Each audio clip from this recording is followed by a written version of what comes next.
Ofício dos Bandalhos, com Joel Garcia.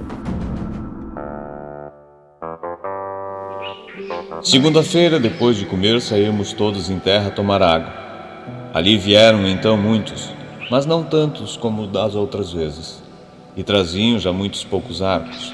Estiveram um pouco afastados de nós, mas depois, pouco a pouco, misturaram-se conosco e abraçavam-nos e folgavam, mas alguns deles se esquivavam logo. Ali davam alguns arcos por folhas de papel e por alguma carapucinha velha e por qualquer coisa. E de tal maneira se passou a coisa que bem 20 ou 30 pessoas das nossas se foram com eles para onde outros muitos deles estavam com moças e mulheres. E trouxeram de lá muitos arcos e barretes de penas de aves, uns verdes, outros amarelos, dos quais creio que o capitão há de mandar uma mostra a Vossa Alteza. E segundo diziam esses que lá tinham ido, brincaram com eles. Nesse dia os vimos mais de perto e mais à nossa vontade por andarmos quase todos misturados. Uns andavam quartejados daquelas cinturas, outros de metades, outros de tanta feição como em pano de rãs, e todos com os beiços furados, muitos com os ossos neles, e bastante sem ossos. Alguns traziam uns ouriços verdes de árvores, que na cor queria parecer de castanheira, embora fossem muito mais pequenos. E estavam cheios de uns grãos vermelhos, pequeninos, que, esmagando-se entre os dedos, se desfaziam na tinta muito vermelha que andavam tingidos. E quanto mais se molhavam, tanto mais vermelhos ficavam. Todos andam rapados, até por cima das orelhas, assim mesmo de sobrancelhas e pestanas. Trazem todos as testas, de fonte a fonte, tintas de tintura preta, que parece uma fita preta da largura de 2 dedos. E o capitão mandou aquele degredado Afonso Ribeiro e a outros 2 degredados que fossem meter-se entre eles, e assim mesmo a Diogo Dias, por ser homem alegre com que eles folgavam. E aos degredados ordenou que ficassem lá esta noite. Foram-se lá todos e andaram entre eles, e segundo depois diziam, foram-se bem 1,5 légua a uma povoação em que haveria 9 ou 10 casas, as quais diziam que eram tão compridas cada uma como esta nau capitânea, e eram de madeira, e das ilhargas de tábua e cobertas de palha de razoável altura, e todas de um só espaço, sem repartição alguma. Tinham de dentro muitos esteios, e de esteio a esteio uma rede atada com cabos em cada esteio, altas, em que dormiam, e debaixo, para se aquentarem, faziam seus fogos. E tinham em cada casa 2 portas pequenas, uma numa extremidade e outra na oposta. E diziam que em cada casa se recolhiam 30 ou 40 pessoas, e que assim se encontraram, e que se lhes derem de comer dos alimentos que tinham, a saber, muito inhame e outras sementes que na terra dá, que eles comem. E como se fazia tarde, fizeram-nos logo tornar a todos, e não quiseram que lá ficassem nenhum. E ainda, segundo diziam, queriam vir com eles. Resgataram lá por cascavéis e outras coisinhas de pouco valor que levavam, papagaios vermelhos, muito grandes e formosos, e 2 verdes pequeninos, e carapuças de penas verdes, e um pano de penas de muitas cores, espécie de tecido assaz belo. Segundo Vossa Alteza, todas essas coisas verá, porque o capitão vou-las há de mandar, segundo ele disse. E com isso vieram e nos tornamos as naus. Terça-feira, depois de comer, fomos em terra fazer lenha e lavar roupa.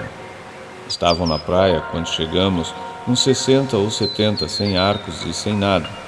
Tanto que chegamos, vieram logo para nós sem se esquivarem. E depois acudiram muitos, que seriam bem 200, todos sem arcos. E misturaram-se todos quanto conosco, que uns nos ajudavam a acarretar lenha e metê-las nos batéis. E lutavam com os nossos e tomavam com prazer. E enquanto fazíamos a lenha, construíam 2 carpinteiros uma grande cruz de um pau que se ontem para isso cortara. Muitos deles vinham ali estar com os carpinteiros, e creio que o faziam mais para verem a ferramenta de ferro com que a faziam do que para verem a cruz, porque eles não têm coisa de ferro que seja, e cortam sua madeira e paus com pedras feitas como cunhas, metidas em um pau entre 2 talas, muito bem atadas e por tal maneira que andam fortes, porque las viram lá. Era já a conversação deles conosco tanta que quase nos estorvavam no que havíamos de fazer.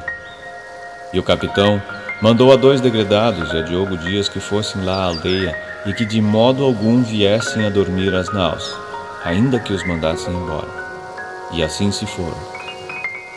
Enquanto andávamos nesta mata a cortar lenha, atravessavam alguns papagaios essas árvores, verdes uns e pardos outros, grandes e pequenos, de sorte que me parece que haverá muitos nessa terra. Todavia, os que vi não seriam mais que 9 ou 10, quando muito. Outras aves não vimos então, a não ser algumas pombas seixeiras, e parece-me maiores bastante do que as de Portugal. Vários diziam que viram rolas, mas eu não as vi. Todavia, segundo os arvoredos, são muitos e grandes, e de infinitas espécies. Não duvido que por esse sertão haja muitas aves. E cerca da noite, nos volvemos às naus com nossa lenha. Eu creio, Senhor, que não dei ainda conta a Vossa Alteza do feitio de seus arcos e setas. Os arcos são pretos e compridos, e as setas compridas, e os ferros delas são canas aparadas, conforme Vossa Alteza verá alguns que creio que o capitão a ela há de enviar. Quarta-feira não fomos em terra, porque o capitão andou todo o dia no navio dos mantimentos a despejá-lo e fazer levar às naus isso que cada um podia levar. Eles acudiram à praia, muitos, segundo das naus vimos. Seriam perto de 300, segundo Sancho de Tovar, que para lá foi. Diogo Dias e Afonso Ribeiro, o degredado, aos quais o capitão ontem ordenara que de toda maneira lá dormissem, tinham voltado já de noite, por eles não quererem que lá ficassem, e traziam papagaios verdes e outras aves pretas, quase como pegas, com a diferença de terem um bico branco e rabos curtos. E quando Sancho de Tovar recolheu a nau, queriam vir com ele alguns, mas ele não admitiu senão 2 mancebos, bem dispostos e homens de prol. Mandou pensar e curá-los muito bem esta noite. E comeram toda a ração que lhes deram e mandaram-lhe dar descama de lençóis, segundo ele disse. E dormiram e folgaram aquela noite. E não houve mais esse dia que para escrever seja. Quinta-feira, derradeiro de abril, comemos logo, quase pela manhã, e fomos em terra por mais lenha e água. E em querendo o capitão sair desta nau, chegou Sancho de Tovar com seus 2 hóspedes. E por ele ainda não ter comido, puseram-lhes toalhas e veio-lhes comida, e comeu. Os hóspedes sentaram-lhe cada um em sua cadeira, e de tudo quanto lhes deram comeram muito bem, especialmente lacão cozido frio e arroz. Não lhe deram vinho, por Sancho de Tovar dizer que não o bebiam bem. Acabado o comer, metemo-nos todos no batel e eles conosco. Deu um grumete a um deles uma armadura grande de porco montês, bem revolta, e logo que a tomou, meteu-a no beiço. E porque se lhe não queria segurar, deram-lhe uma polca de cera vermelha, e ele ajeitou-lhe a seu adereço da parte de trás, de sorte que segurasse, e meteu-a no beiço, assim, revolta por cima, e ia tão contente com ela como se tivesse uma grande joia. E tanto que saímos em terra, foi-se logo com ela e não tornou a aparecer lá. Andariam na praia quando saímos 8 ou 10 deles, e de aí a pouco começaram a vir. E parece-me que viriam este dia à praia 400 ou 450.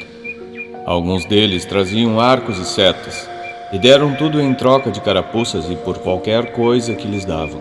Comiam conosco do que lhes dávamos, e alguns deles bebiam vinho, ao passo que outros não o podiam beber. Mas quer-me parecer que se os acostumarem o hão de beber de boa vontade. Andavam todos tão bem dispostos e tão bem feitos e galantes com suas pinturas que agradavam. Acarretavam dessa lenha quanto podiam com 1000 boas vontades, e levavam-na aos batéis. E estavam já mais mansos e seguros entre nós do que nós estávamos entre eles. Eu sou Joel Garcia e esse é o seu podcast Ofício dos Bandalhos. Conteúdo não recomendável para os extremamente sensíveis a fortes emoções ou portadores de frescura acentuada. Em caso de persistirem os sintomas, vá procurar a sua turma.